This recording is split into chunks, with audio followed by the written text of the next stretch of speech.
గార్గే సిద్ధాంతి గారు, మీరు ఇందాక గురు నక్షత్రంలోనే బుధునికి కూడా ఈ సంవత్సరం గ్రహణం అనేది సంక్రమిస్తుంది అన్నారు. మరి దానివల్ల ఫలితాలు అనేవి ఏ విధంగా ఉంటాయి? ఎవరికి అనుకూల ఫలితాలు వచ్చే అవకాశం?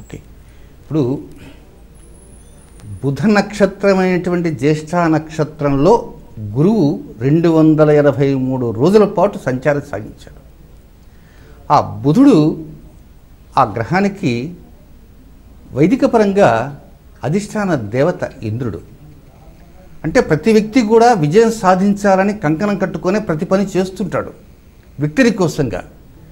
అలాంటి విక్టరీ పొందాలంటే బుద్ధిబలం కావాలి. అలాంటి బుద్ధిబలం ఇచ్చేటువంటి బుధుడు యొక్క విశేషాన్ని కొద్దిగా విశ్లేషిస్తే ఈ సంవత్సరం నవంబర్ నెల 5వ తేదీ ఉదయం 5:17 వరకు జ్యేష్ఠ నక్షత్రంలో గురువు ఉండి ఆ తర్వాత తన రాశి అయినటువంటి ధనుసు రాశి వెళ్ళిపోతాడు. ఆ తర్వాత ఒక 4-5 రోజుల్లోనే నవంబర్ 11వ తేదీ కార్తీక పూర్ణిమ రోజున బుధుడికి గురువు యొక్క నక్షత్రంలో ఒక గ్రహణం సంభవిస్తుంది. ఆ గ్రహణం అంటే ఎలా సంభవిస్తుంది అంటే నవంబర్ 11వ తేదీ అది భారతదేశంలో కనపడదు, దక్షిణ అమెరికా ఉత్తర అమెరికా కనపడుతుంది. అక్కడ కాలమాన ప్రకారంగా అక్కడ తెలుగువారు ఉన్నారు కనుక నవంబర్ 11వ తేదీ ఉదయం 7:35 ప్రారంభమై మధ్యాహ్నం 1:04 వరకు అంటే 5:29 పాటు సూర్యుడు కనపడుతుంటాడు.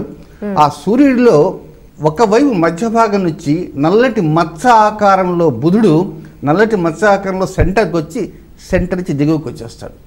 అంటే మనం చూడంగానే మనకు సూర్యుడు కనపడుతుంటాడు కనుక ఒక గాజుకు మసి పూసినటువంటి అద్దాలు ఉంటాయి. మనంతా గతంలో గ్రహణాలు చూసామని, లేకపోతే ఒక నల్లటి ఫిల్మ్స్ ద్వారా చక్కగా చూడవచ్చు. అంటే బుధ నక్షత్రంలో గురు సంచారం చేయటము, గురు నక్షత్రంలో బుధుడికి గ్రహణం పట్టటము, అది దాదాపుగా 5:36 పాటు నవంబర్లో జరగటము. అంటే ఈ నక్షత్రం నుంచి గురువు వెళ్ళంగానే ఆ గురు నక్షత్రంలో బుధుడికి పడుతుంది. అంటే దీనివల్ల మనకు అర్థమయ్యేది ఏంటంటే ప్రారంభం నుంచి ద్వాదశ రాశుల వారు విజయం కోసంగా పరితపించేవారు ఉంటారు, విజయ సాధనలో ప్రారంభించేవారు ఉంటారు, విజయం కోసం పరితపిస్తుంటారు, విజయాన్ని కైవసం చేసుకొని ఉంటారు.